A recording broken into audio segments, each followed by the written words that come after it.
बिस्मिल्लाहिर्रहमानिर्रहीम। अस्सलाम वालेकुम दोस्तों, मैं हूं homeopathic doctor Rashid Chaudhry, Muhib homeopathic store and clinic Sialkot से।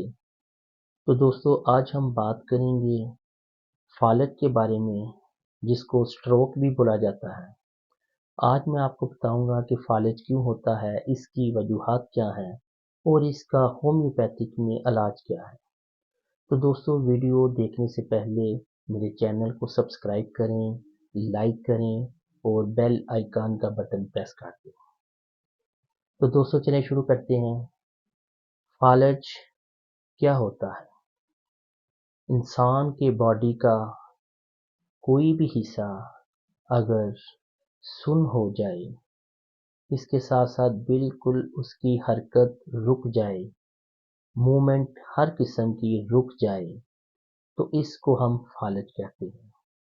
ये राइट साइड का भी हो सकता है, लेफ्ट साइड का भी हो सकता है, दिमाग का भी हो सकता है, चेहरे का भी हो सकता है और टांगों का भी हो सकता है। ये बॉडी के किसी हिस्से का भी हो सकता है। तो अगर हम इसकी इकसाम की बात करें तो ये दो किस्म का होता है मोस्टली। एक को हम हेमरेज स्ट्रोक कहते हैं और दूसरे को हम एस्केमिक स्ट्रोक कहते हैं। जो हेमरेज स्ट्रोक है उसमें बेसिकली क्या होता है कि ब्रेन के अंदर जो ब्लड सप्लाई हो रहा है उसमें जो कैपिलरीज होती हैं वो लीक हो जाएं। उसकी वजह से, लीक होने की वजह से ब्लड क्लॉट बन जाता है दिमाग के अंदर। उसकी वजह से फालिज होने का चांस हो सकता है। यानी ये जो लीकेज है ये किसी ट्रॉमा से, किसी एक्सीडेंट से भी हो सकती है, दिमाग को कोई चोट आ गई उससे भी हो सकता है, या ऐसे लोग जिनका ब्लड प्रेशर ज़्यादा हो जाता है उससे भी ये हेमरेज स्ट्रोक हो सकता है। तो इसके साथ साथ जो दूसरी चीज़ है जिसको इस्केमिक स्ट्रोक कहते हैं, उसमें क्या होता है, उसमें ब्लड जो है वो कोई क्लॉट वेन्स के अंदर रुक जाता है। जो कैपिलरीज होती हैं दिमाग के अंदर, उनके अंदर ब्लड क्लॉट का बन जाना या रुक जाना, उसकी वजह से भी फालिज हो सकता है। ब्लड क्लॉट दिमाग के अंदर भी बन सकता है, इसके साथ साथ बॉडी के दूसरे हिस्सों से भी आ सकता है, हार्ट से भी आ सकता है, या बॉडी के किसी और हिस्से से भी ब्लड क्लॉट आके ब्रेन में अगर रुकावट करता है तो उसके नतीजे में भी आकर फालिज हो सकता है।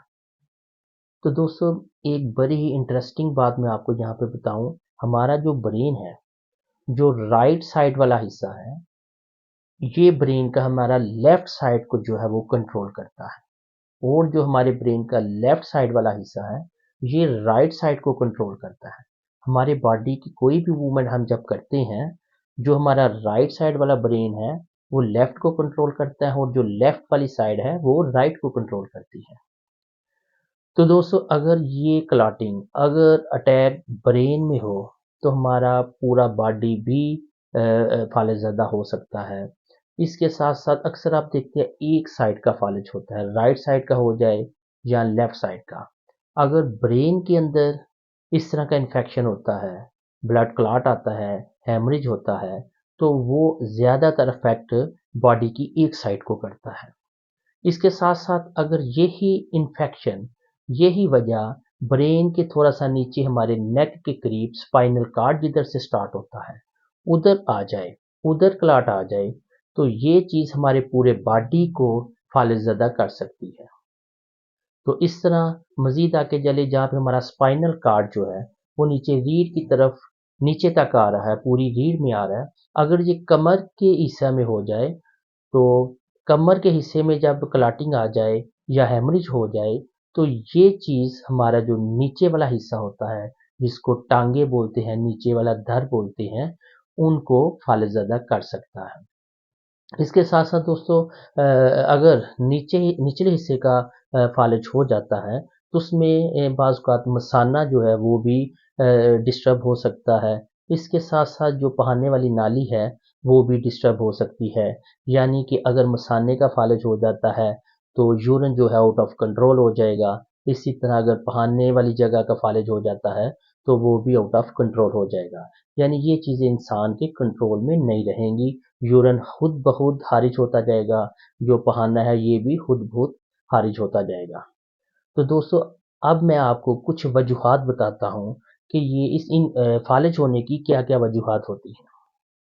तो सबसे पहली वजह, ऐसे लोग जिनका ब्लड प्रेशर अक्सर हाई रहता है, जिनका ब्लड प्रेशर ज़्यादा रहता है उनको बहुत ज़्यादा चांस होता है फालिज होने का। इसके साथ साथ जो शुगर के पेशेंट होते हैं उनमें भी फालिज होने का बहुत चांस होता है। इसके साथ जो कोलेस्ट्रोल के पेशेंट हैं, जिनके खून में कोलेस्ट्रोल का लेवल ज़्यादा हो जाता है, उनको भी फालिज होने का चांस होता है। इसके साथ साथ जो स्मोकर होते हैं, स्मोकिंग करते हैं, उनको भी फालिज हो सकता है। इस तरह मैंने जो इंजरी के बारे में बताया, अगर खुदा ना खास्ता किसी को इंजरी हो जाती है, कोई एक्सीडेंट हो जाता है, तो उससे भी ब्रेन हेमरेज होने से पूरी तौर पर फालिज का अटैक हो जाता है।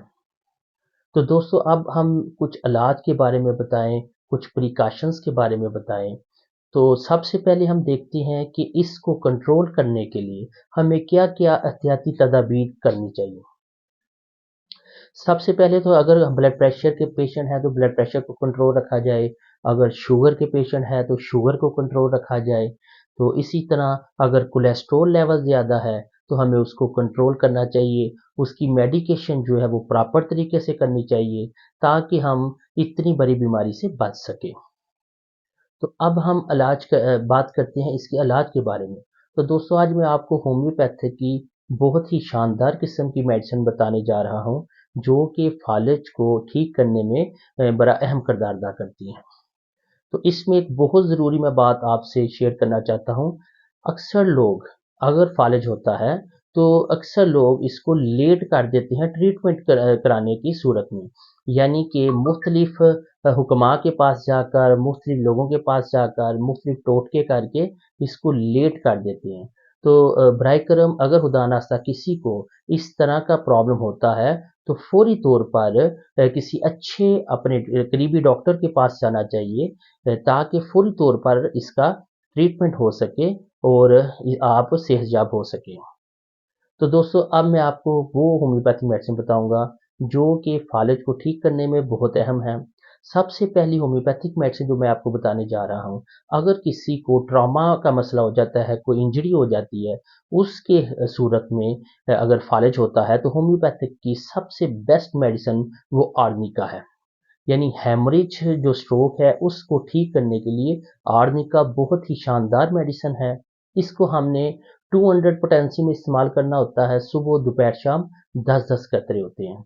इसके साथ साथ अगर दूसरी मेडिसिन की तरफ जाएं तो उसमें हाई पेरिकम मेडिसिन भी होम्योपैथी की एक बहुत ही शानदार मेडिसिन है। खसूसी तौर पर मैं आपको ये बता रहा हूँ कि हेमरेज स्ट्रोक के लिए ये जो दो मेडिसिन है, आर्निका और हाइपेरिकम, ये बहुत ही शानदार मेडिसिन है।